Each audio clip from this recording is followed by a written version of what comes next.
ലോകത്തുള്ള എല്ലാ മലയാളികൾക്കും സന്തോഷവും സമാധാനവും ദൈവപ്രസാദവും നിറഞ്ഞ ക്രിസ്മസിൻ്റെയും പുതുവർഷത്തിൻ്റെയും ആശംസകൾ അറിയിക്കുകയാണ്. ലോക ജനതയ്ക്ക് ഏറ്റവും ആഹ്ലാദം പകരുന്ന ഒരു നിമിഷമാണ് ക്രിസ്മസ് ആഘോഷവും അതിനോടനുബന്ധിച്ചുള്ള പുതുവർഷവും.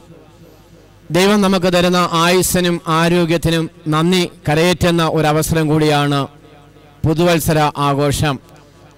എന്നെ കേൾക്കുന്ന ലോകത്തിൻ്റെ വിവിധ ഭാഗങ്ങളിലുള്ള എല്ലാ മലയാളികൾക്കും ദൈവപ്രസാദത്തിൻ്റെ അനുഗ്രഹത്തിൻ്റെ ക്രിസ്മസ് നവവത്സരം ആശംസിക്കുകയാണ്.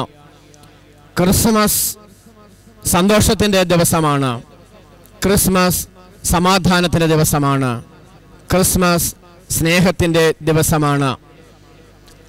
ആദ്യ സ്വർഗീയ ഗാനം എന്ന് പറയുന്നത് അത്യുന്നതങ്ങളിൽ ദൈവത്തിന് മഹത്വം, ഭൂമിയിൽ ദൈവപ്രസാദമുള്ള മനുഷ്യർക്ക് സമാധാനം. സ്വർഗീയ ഗാനങ്ങളാണ് സ്വർഗമേഘങ്ങളിൽ നിന്ന് ആഘോഷിക്കപ്പെട്ടത്. ഈ സ്വർഗീയ ആഘോഷത്തിൻ്റെയും ആഹ്ലാദത്തിൻ്റെയും സംഗീതത്തിൻ്റെയും ധന്യമായ നിമിഷങ്ങളാണ് ക്രിസ്മസിൻ്റെ ദിനങ്ങളിൽ വിവിധ തരത്തിൽ വിവിധ ഗാനങ്ങളിൽ കൂടി നാം ആസ്വദിക്കുന്നതും നാം പാടുന്നതും. ക്രിസ്മസ് സ്നേഹത്തിൻ്റെതാണ്. മനുഷ്യവർഗത്തോടുള്ള സ്നേഹം വെളിപ്പെടുത്തുന്നതിന് ദൈവം മനുഷ്യനായി തീർന്നു.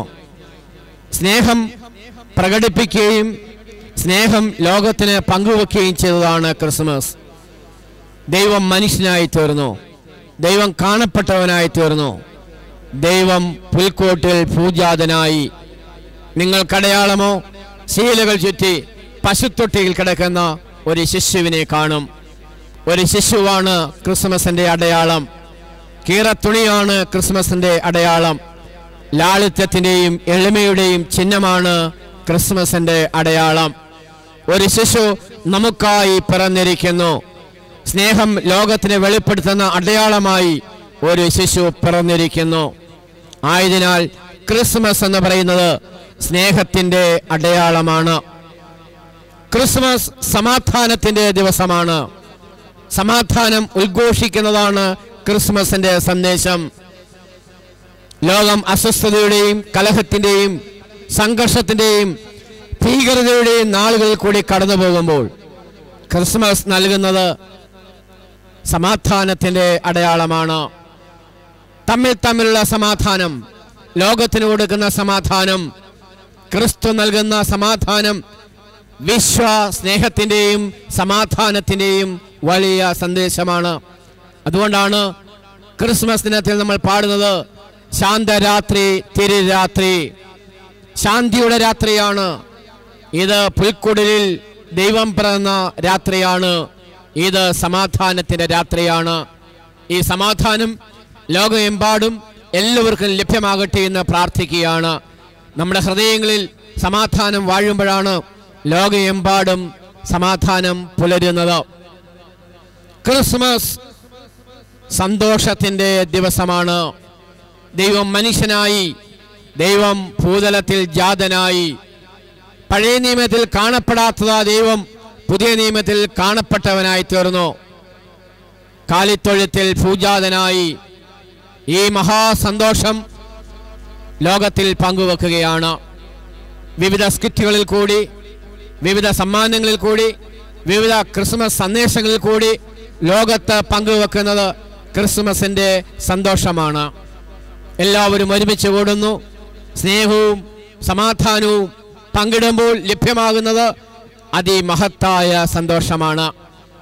അതുകൊണ്ട് ക്രിസ്മസ് സന്തോഷത്തിൻ്റെതായി തീരട്ടെ. ഈ ക്രിസ്മസ് ദിനങ്ങളിൽ ആരും വേദനിക്കുവാനിടയാകരുത്. ആരും സംഘർഷ മനോഭാവങ്ങളിൽ വഴുതി വിടുവാൻ ഇടയാകരുത്. സമാധാനത്തിൻ്റെയും ദൈവസ്നേഹത്തിൻ്റെയും ഉജ്ജ്വലമായ ഭാവം ഈ ക്രിസ്മസ് ദിനത്തിൽ പുലരുവാനായിട്ടിടയാവണം. ഞാൻ എൻ്റെ വാക്കുകൾ നിർത്തുകയാണ്. എല്ലാവർക്കും ദൈവപ്രസാദമുണ്ടാകട്ടെ. സ്വർഗീയമായ അനുഗ്രഹ ആശിസ്സുകൾ ലഭ്യമാകട്ടെ. ലോകമെമ്പാടും ഞങ്ങളെ ശ്രദ്ധിക്കുന്ന എല്ലാ മലയാളികൾക്കും ഓർത്തഡോക്സ് ടെലിവിഷൻ്റെ ക്രിസ്മസ് പുതുവർഷ ആശംസകൾ അറിയിക്കുകയാണ്. ഓർത്തഡോക്സ് ടെലിവിഷൻ നിങ്ങളുടെ ടെലിവിഷൻ ചാനലുകളിൽ ശബ്ദവും ദൃശ്യവുമായി എത്തിച്ചേരുന്നു.